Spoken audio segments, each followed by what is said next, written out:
Hi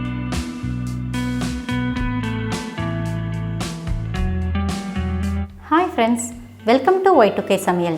இன்றைக்கி நம்ம பார்க்க போகிறது வாயில் வச்சதுமே கரையிற ரொம்ப சாஃப்டான ஒரு ஸ்வீட் ரெசிபி. அரிசி மாவை யூஸ் பண்ணி இந்த ஸ்வீட் இன்றைக்கி நம்ம செய்ய போகிறோம். இந்த ஸ்வீட்டை நம்ம வீட்டில் தான் செஞ்சதுன்னு சொன்னால் கூட யாரும் நம்ப மாட்டாங்க. அந்தளவுக்கு இது சாஃப்டாகவும் ரொம்ப டேஸ்டியாகவும் இருக்கும். இந்த ஸ்வீட் செய்யறதுக்கு ரொம்ப கம்மியான இன்க்ரீடியன்ஸ் இருந்தாலே போதும். 10 நிமிஷத்தில் அட்டகாசமான ஸ்வீட் செய்கிறது எப்படின்னு பார்க்க போகிறோம். அதுக்கு முன்னாடி நம்ம சேனலை இன்றைக்கி தான் நீங்கள் ஃபஸ்ட் டைம் பார்க்குறீங்கன்னா சேனலை சப்ஸ்கிரைப் பண்ணுங்கள். கூடவே பக்கத்தில் இருக்க பெல் ஐக்கனை கிளிக் பண்ணுங்கள். இப்போ வாங்க வீடியோக்குள்ளே போகலாம்.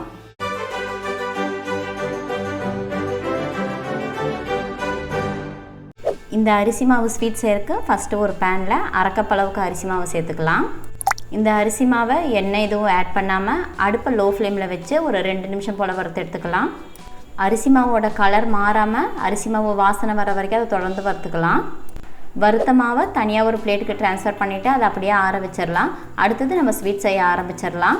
நம்ம அரிசி வறுத்த அதே பேனில் ஒரு கப் அளவுக்கு பால் ஆட் பண்ணிக்கலாம். காய்ச்சி ஆறின பாலை நீங்கள் யூஸ் பண்ணிக்கிங்க. அந்த பால் கூடவே 2 டேபிள் ஸ்பூன் அளவுக்கு தண்ணி ஆட் பண்ணிவிட்டு ஒரு டைம் நல்லா மிக்ஸ் பண்ணி விட்டுக்கோங்க. பால் லைட்டாக சூடானதுக்கப்புறம் அது கூட எந்த கப்பில் பால் எடுத்தீங்களோ அதே கப்பில் அரை கப் அளவுக்கு சர்க்கரை எடுத்து பாலோடு சேர்த்து மிக்ஸ் பண்ணி விட்டுக்கலாம். நம்ம ஆட் பண்ண சர்க்கரையெல்லாம் டிசால்வ் ஆகிற வரைக்கும் தொடர்ந்து மிக்ஸ் பண்ணிகிட்டே இருக்கலாம். நம்ம ஆட் பண்ண சர்க்கரையெல்லாம் டிசால்வ் ஆகிருச்சு. இந்த ஸ்டேஜில் அது கூட 2 டீஸ்பூன் அளவுக்கு வறுத்த தேங்காய் ஆட் பண்ணிவிட்டு நல்லா மிக்ஸ் பண்ணி விட்டுக்கலாம். நம்ம தேங்காய் ஆட் பண்ணதுக்கப்புறம் கண்டினியூஸாக ஒரு 2 நிமிஷம் போல் மிக்ஸ் பண்ணிகிட்டே இருக்கலாம். நீங்கள் தேங்காயை ஆட் பண்ணும்போது கண்டிப்பாக வறுத்த தேங்காய் தான் ஆட் பண்ணணும். அப்படி இல்லை உங்கள்கிட்ட டெசிகேட்டட் கோகோனட் இருந்தால் கூட அதை கூட நீங்கள் யூஸ் பண்ணிக்கலாம். தேங்காய் ஆட் பண்ணிவிட்டு 2 நிமிஷம் போல் குக் பண்ணதுக்கப்புறம் அது கூட நம்ம வறுத்து வச்சுருக்க அரிசி மாவை ஆட் பண்ணிவிட்டு நல்லா மிக்ஸ் பண்ண ஆரம்பிச்சிடலாம். இந்த ஸ்டேஜில் அடுப்பை மீடியம் ஃப்ளேமில் வச்சு குக் பண்ண ஆரம்பிச்சுக்கோங்க. நம்ம அரிசி மாவை ஆட் பண்ணிவிட்டு கண்டினியூஸாக குக் பண்ணிட்டு இருந்தோன்னா இது கெட்டியாக திரண்ட ஒரு சப்பாத்தி மாவு கன்சிஸ்டன்சிக்கு வரும். அது வரைக்கும் நம்ம குக் பண்ணிகிட்டே இருக்கணும். அரை கப் அரிசி மாவுக்கு 1 கப் அளவுக்கு பால் ஆட் பண்ணிவிட்டு நம்ம இந்த ஸ்வீட்டை செய்யும்போது நம்ம செய்கிற இந்த ஸ்வீட்டு கரெக்டான கன்சிஸ்டன்சியில் வரும். அதே மாதிரி இந்த செய்கிற ஸ்வீட் வந்து ரொம்ப சாஃப்டாகவும் டேஸ்டியாகவும் இருக்கும்.